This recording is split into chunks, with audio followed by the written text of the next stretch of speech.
I know what you all are thinking, Faiz. Why are you bringing this up now? Okay, and hear me out, okay?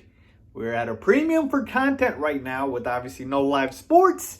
And so why not, right? So here's the thing. What is going on, y'all? FaizSportsTalk back at it with another video talking, of course, some NFL. And here to obviously, as you can tell by the title, talk about a very fond memory that Bears fans have in their brains, which is, of course, the double doink that Cody Parkey had against the Eagles in the playoff game, okay?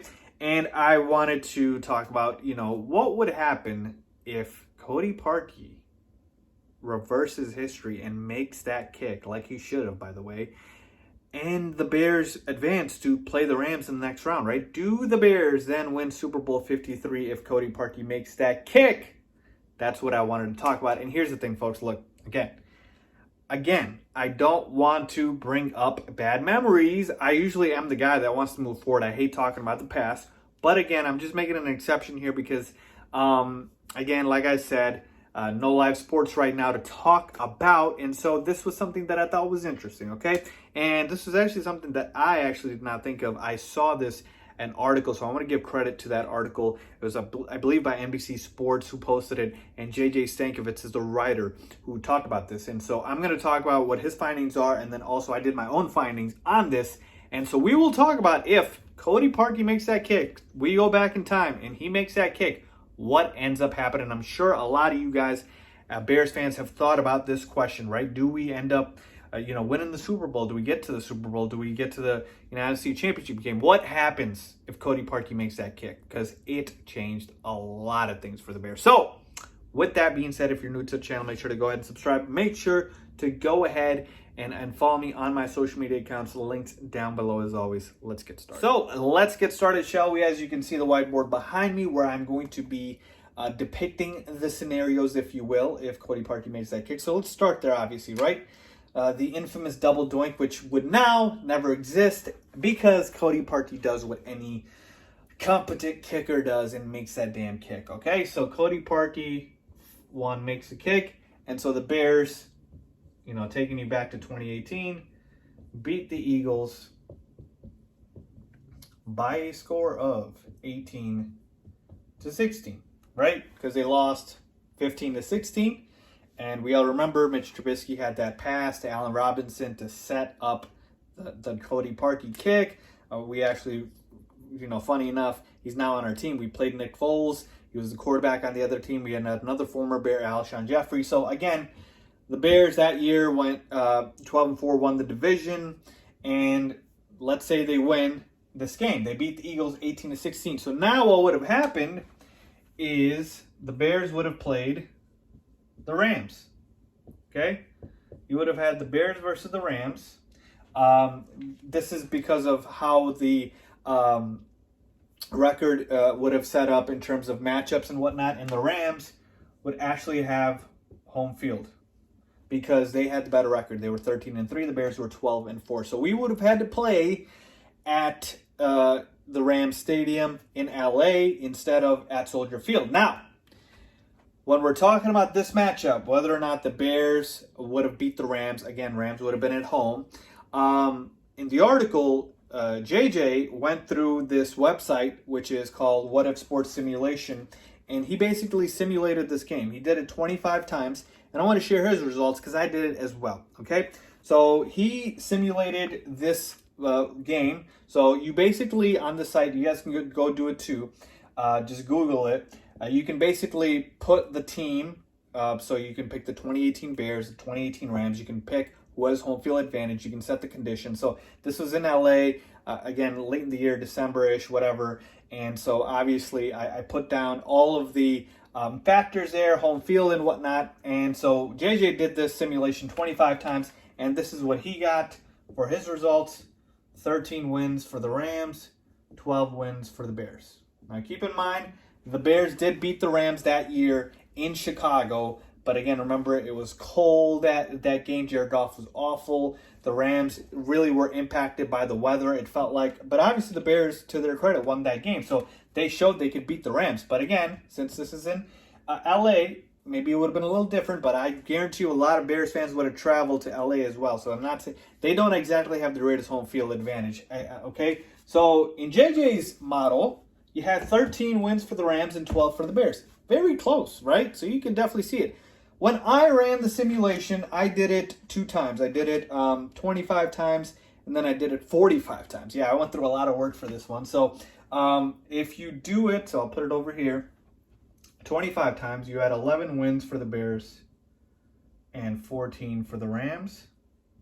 And then when I did it 45 times, I had 20 wins for the Bears and 25 for the Rams. So clearly they saw the Rams as the better team.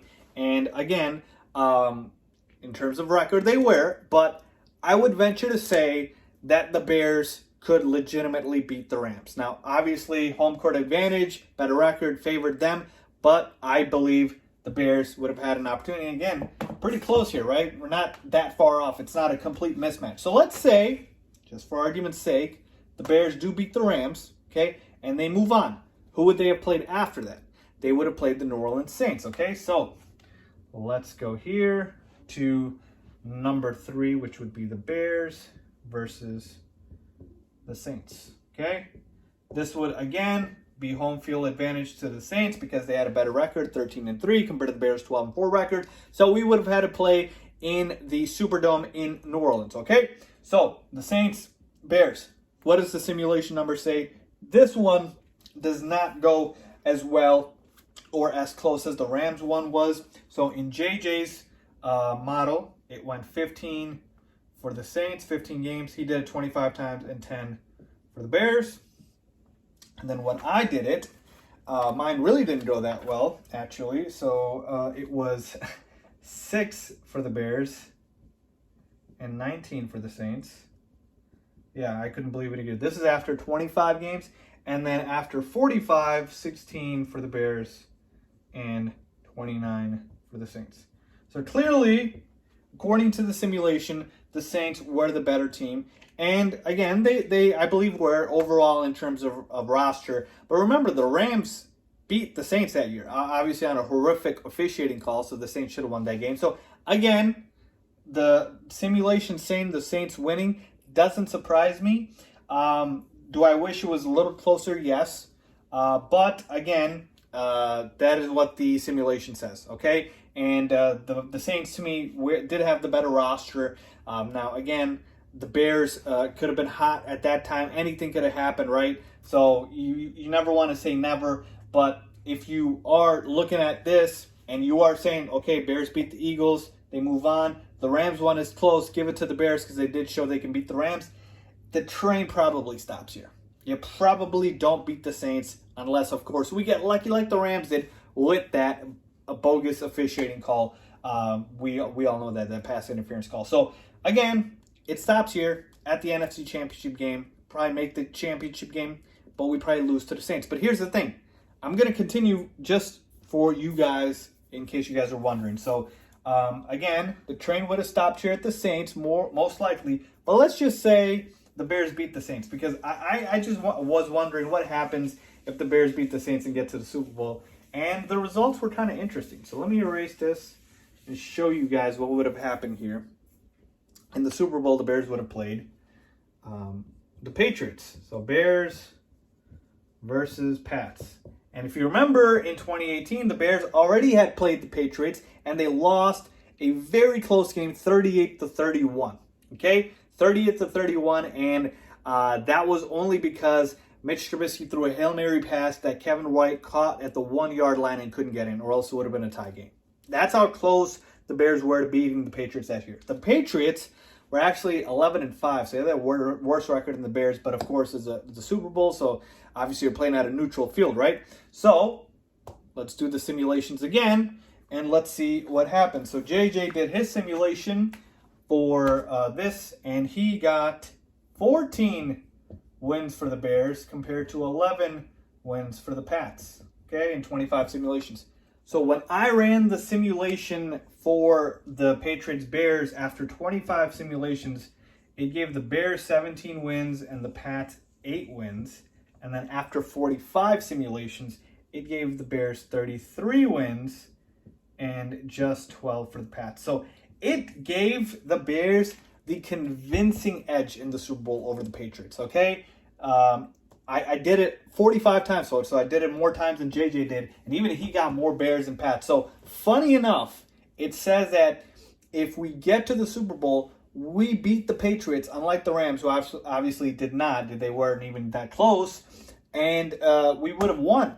So it's so funny how things work, right? Because it's saying we don't beat the Saints, so we never get to play the Patriots. But if we do somehow beat the Saints, then we would have beaten the Patriots. So just to show you how much the NFL is all about matchups, okay? It's about luck as well, how lucky you get. And the Bears were just unlucky that year. But let me just tell you this, okay? So essentially we know now, according to, again, simulation, and again, you can't always depend on this, but it gives you a clear picture, right?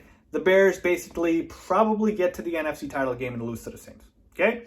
But there was a chance they could have gotten to the Super Bowl and won, okay? That's how important that season was.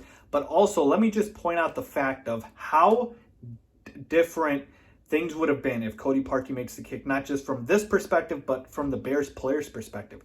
We're talking about Mitchell Trubisky, a guy who, would have essentially went to the title game, NFC title game, or potentially the Super Bowl. And if Mitchell Trubisky has that under his belt, now he's not considered, the type of quarterback he is now. Am I saying he would be considered one of the best quarterbacks? Absolutely not. But it's similar to maybe how I look at Jared Goff, where I think Mitchell Trubisky might have gotten paid by the Bears like Jared Goff did.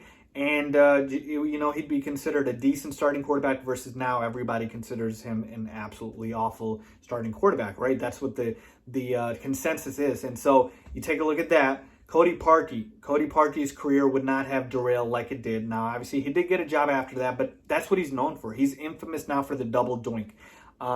So you take a look at that. Matt Nagy and Ryan Pace. You'd be talking about these guys in the first year getting to the title game, to the Super Bowl, or not first year for Ryan Pace, but first year for Matt Nagy.